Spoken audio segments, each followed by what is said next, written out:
So, the Sony Spider-Man universe is absolutely back with a brand new movie. Aren't we all so excited? The follow-up to Madam Web, we have Venom 3: The Last Dance, which was directed by Kelly Marcel, who was the screenwriter on the previous two Venom movies. And this one will, of course, yet again star Tom Hardy as the character of Venom, both playing Eddie Brock and the voice of Venom, the symbiote that takes over his body. And this is the trilogy ender, the final film in what will be the Venom trilogy, until it makes a lot of money and they decide to make a fourth one, because that is exactly what's going to happen. Because for some reason, all these Venom movies make a ton of money. People really dig Venom. Okay. Now this movie, I'm gonna be honest, I like this trailer.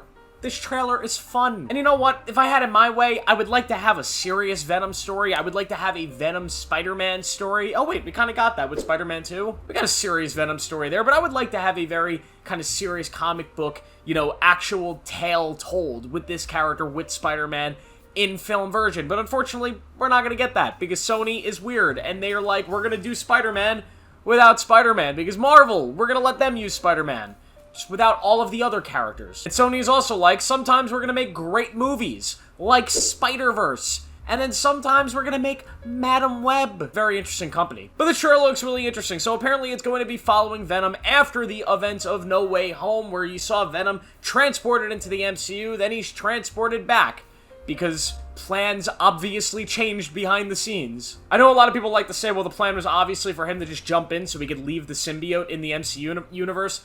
Bullshit. At some point, I am willing to bet there is a script somewhere out there of No Way Home where Venom was in that final act of the movie. There is no other reason as to why they would put him in the MCU and never fulfill anything with that character. So now he's back in his own universe, or is he? I don't really know, because this trailer shows one quick little clip of a character at the bar that he was at in the MCU putting a cup over the symbiote that he left in the MCU.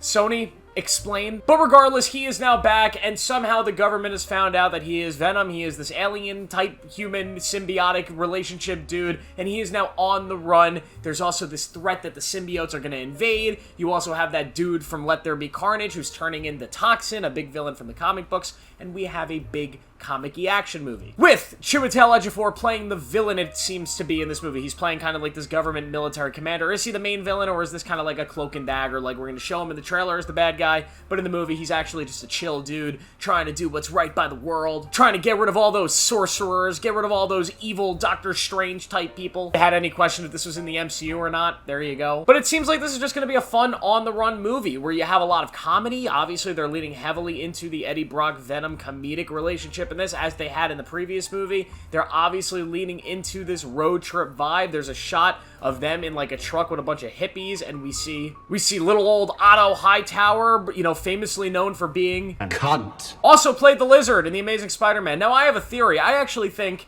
there is a chance he's playing the Lizard in this movie. I have a feeling that this is that character. This is Dr. Connors, and they're going to make like a joke out of him. Like after Amazing Spider-Man, he's now on the road and he's become a hippie. That's my feeling. I don't think they would put him in this movie if he wasn't playing another, like if he was not replaying the character that he just played in No Way Home, or at least voiced and played in Amazing Spider-Man. And I still partially believe that these Venom movies are taking place in the Amazing Spider-Man universe, because I think that they are plotting to bring back Andrew Garfield at some point. I know there's rumors that this movie's going to have a young Peter Parker and a young Aunt May.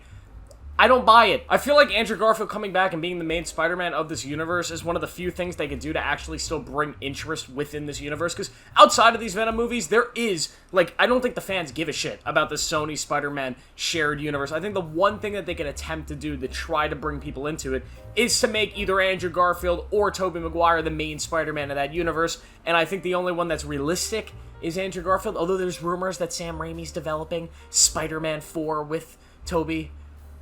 Please make that. God, what are we doing? Make that movie. But we'll see. But the movie's definitely leaning heavily into that. You're going to have a big symbiote invasion. You're going to have Toxin. You're going to have a bunch of crazy shit happening in this movie. And it's going to be the big finale that we all want. Maybe, I guess. Do you guys want this? I don't know. Me personally, I wasn't the biggest fan of the 2018 film. I was not the biggest fan of the sequel. I thought the sequel was like a weird sort of action sequence that was stretched into like an hour and 20-minute long movie.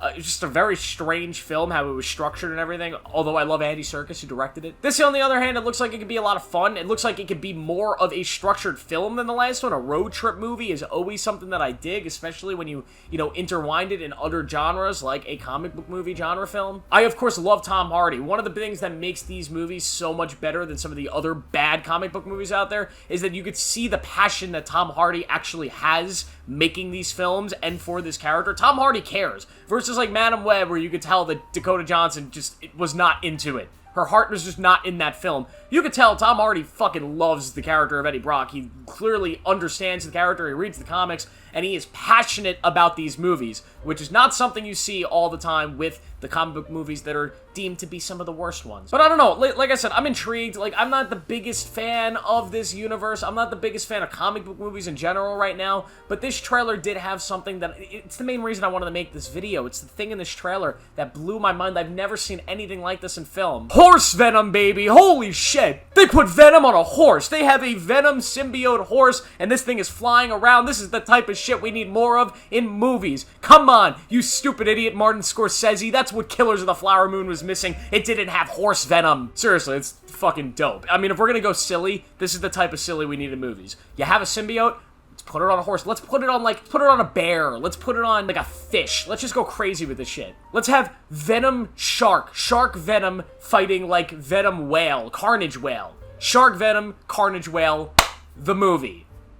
Give me my money, Sony. That's it. I just wanted to talk about this for a little bit. But what do you guys think of Venom 3? Let me know down below. Should have liked this video, subscribe for more. I'll see you guys in the next one.